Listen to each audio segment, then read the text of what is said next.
Thank you so much for watching the video. I really hope you enjoyed it. So, in this video I made a Drawknife for upcoming projects and upcoming videos that I have. So a couple of weeks ago I got the idea from, I got some questions about how I hang my axes, because I don't go very much into depth in my videos on the hanging process and how I go about doing that. So I thought, let's make an in-depth video about how I hang my axes, and for that I wanted to go over the different tools that you might need. And one of those tools is a Drawknife that is very popular today to use, and I see a lot of great handle makers and axe makers that uses the Drawknife as their main tool for hanging their axes. So, and it's also good for other stuff where you need to carve wood. And I also got inspired by Rasmus who made a Drawknife in his video, and he made it with the forge welded on steel for the edge, but he forge welded on his handles as well. So that was a fun video to see, and it was very nice video. So I recommend you go check that video out. I can leave a link in the description so you can see it. I went kind of a traditional way with the wooden handles, and but I also did the forge welded on steel part. So what you do is that you basically just take the mild steel and then put the high carbon steel on, and as you grind it, you grind in the bevel, the high carbon steel will be the cutting edge all the way. So that is a very cool way to do it. So instead of that usual, you know, where you have a wedge and you put the steel in the middle as a wedge and weld it on, you have it on one side only. So, and since this is a chisel grind, that means only grinding from one side and the other side is flat-ish.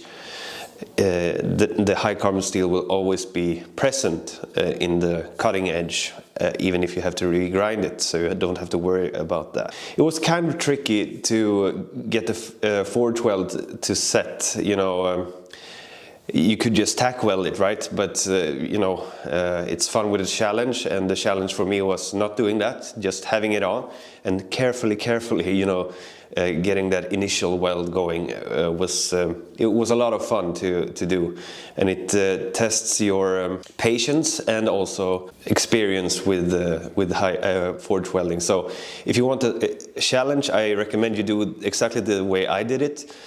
However, it can also be done just with a simple steel bar or a piece of steel.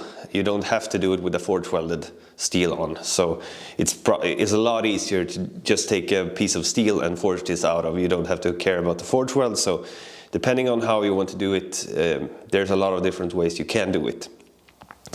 I mean, the design on this is very simple, nothing fancy at all. It's just basically two handles and the blade in the middle. It's quite large, a lot larger than my last one, as you can see up here. I made this like the first year when I started forging, and looking at it today, I'm almost embarrassed, you know. It's so ugly, and so it was very worthless as well. I couldn't, you know, use it for anything. It just didn't work. So I thought, it's time to make a proper one. So the steel on this, I don't know the exact terminology for it. I went to my steel supplier, and we started discussing spring steels a couple of months ago. And I told him what the spring steel that I used to use, which was SS 2090. And he told me that he had a better one for cutting edges. So he gave me the test piece, and on it, it just says spring steel in Swedish, so it doesn't have the terminology, but he knew the terminology. It was something like SS 2090 something. So it was the brother steel to the other spring steel that I use, and I tried it, and it worked marvelously, and it was super easy to forge weld. And as you probably saw in the video, the quench was kind of uneven. Most of the heat was in the middle of the blade and spread out to the sides. I was kind of worried about that, because I thought I'm probably not going to get an even heat treat here. And the reason why was I was running out of gas. It was like on the last, you know, minutes of flame that I had, and I didn't want to go all the way to the main capital of our region to get new one, because that takes an hour, and you know, I just wanted to get it done, and I had the flame up. So I tried to spread it out properly, but it was really hard to do. And I was like, I'm gonna have to heat treat this later. But after the quench, I tested it with a file, and it skate all across. And I also bought these Rockwell test files. And I've never tried them before, so this was a lot of fun.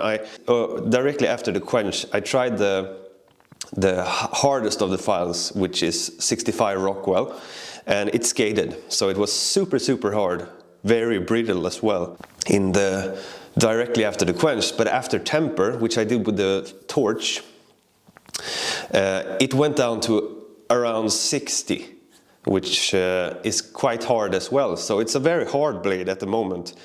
Perhaps, and you know, I don't have much experience with draw knives, but I'm thinking hard is not a bad thing. And I've abused it a little bit on the vise here just to see that it doesn't break, and it doesn't break. So it's probably gonna hold up quite well. But if I'm too scared of it, I'll probably temper it down some more with the torch, I think.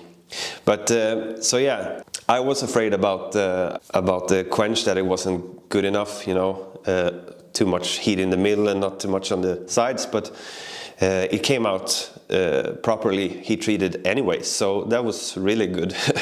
So I thought I was going to have to redo that. The handles are super simple, nothing fancy at all. Basically just a piece of Moser birch that I had, or curly birch that I had laying around. I was thinking about, you know, buying something fancy, but then again, I don't have a lathe, and if you want to make really nice handles, I would suggest you get a wood lathe or something like that.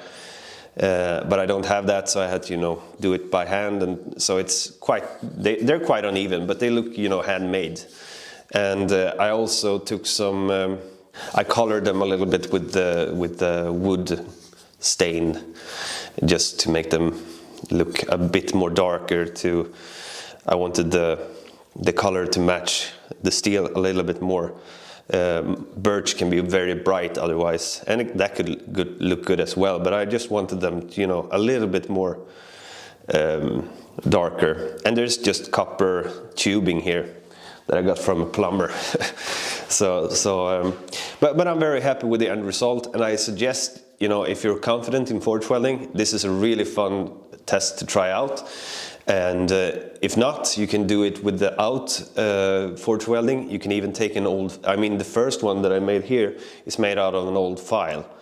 And I know, you know, it could be hard, you know, not knowing what kind of steel it is and how to heat treat it, but it can be a fun learning experience, and just trying, you know, and forging down the set downs and drawing out the handles. It's a good challenge, and it's a good, you know, practice run, good for experience. And, you know, making a tool that you can use every day, that's what it's all about, you know. Make a tool, need a tool, make a tool. That's a good thing about being a blacksmith. So I really hope you enjoyed the video. Remember to check out Rasmus' video that he posted a couple of weeks ago. I think it was a couple of weeks ago, or a couple of days ago, I think. Check that out. It's a really good video. It's really nice. Good music and everything. A lot of forge welding, so check that out. It's really good. Follow me on Instagram if you want to see the day-to-day stuff that I do. Remember to subscribe if you like videos like this, and I assure you we're going to have a lot of fun content for 2021. I have a lot of good ideas stored up that's coming quite soon. So take care, and I'll see you in the next video. Goodbye.